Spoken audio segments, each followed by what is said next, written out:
one of the biggest weeks of your rugby career to date. What's it like in camp? What's the energy like? What's the atmosphere like? What's the feeling amongst the boys? Yeah, it's good. The World Cup final brings its own energy, as Aaron said. So we're building really good towards the week. We had our captain's run earlier and everything went well. So we're just looking forward to tomorrow. Yeah, but as Aaron was mentioning there, like you have a bit of experience because you obviously played the Grand Slam final 4 months ago. So you have experience of managing the occasion of a week like this.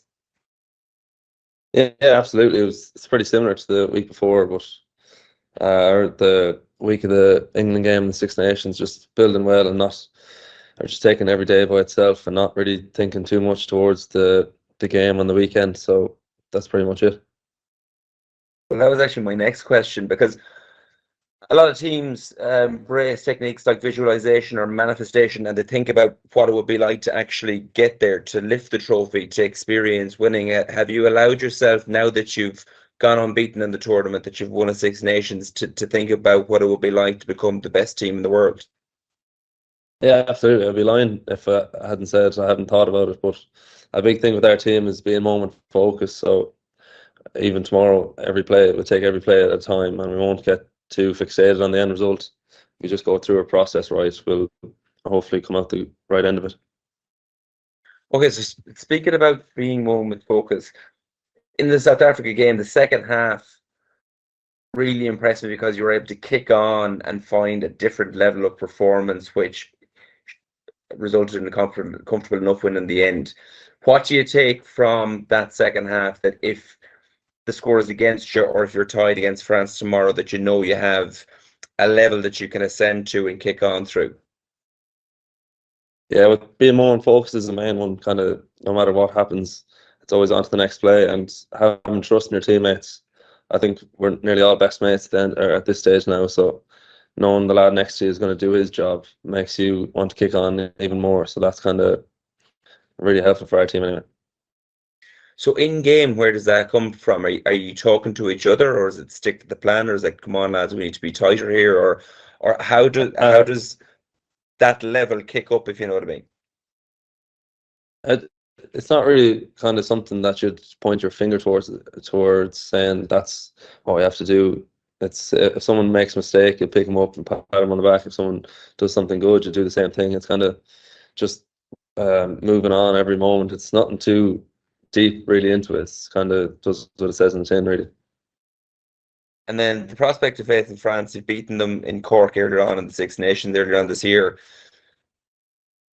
How much confidence does that give you, or is that in the past?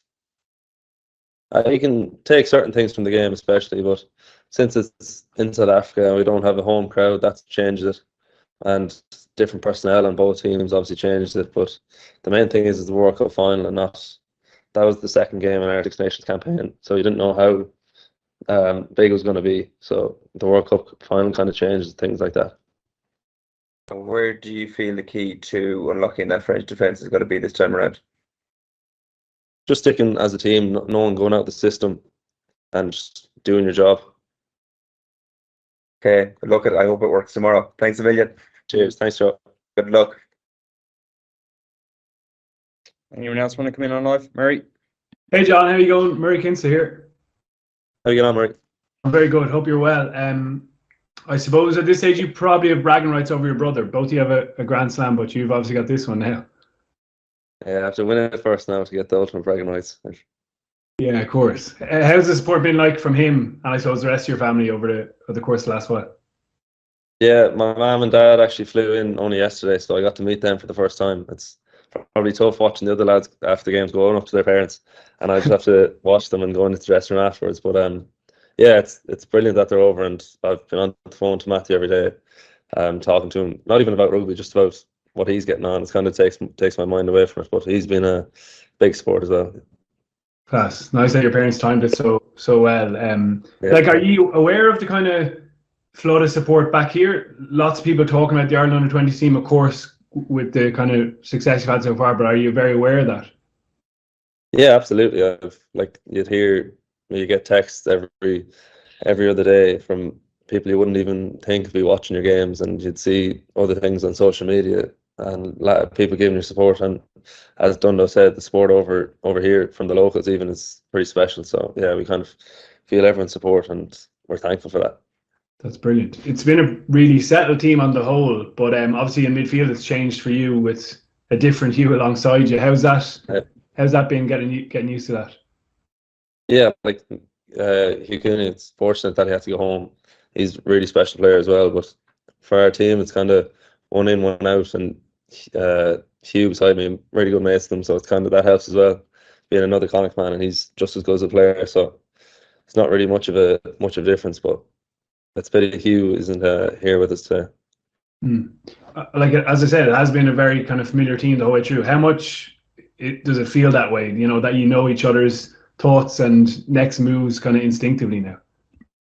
Yeah, it's a pretty similar team throughout the Six Nations as well, and lads coming in and out in certain positions does change things, but you just on the training pitch is kind of that's where it molds together, where lads are coming in and out. So it's not much of a difference when it comes to game day, really. Nice one. Listen, all the best. Enjoy it. Cheers, Mark. Thanks. John, tell us about France. What are their particular strengths? What do they do particularly well? Well, they've been unbeaten in the tournament so far, so they obviously know how to win, but we'll go after them in our own way, sticking to our system. And they obviously have certain threats as individuals, but I feel that we're collectively a better team. So,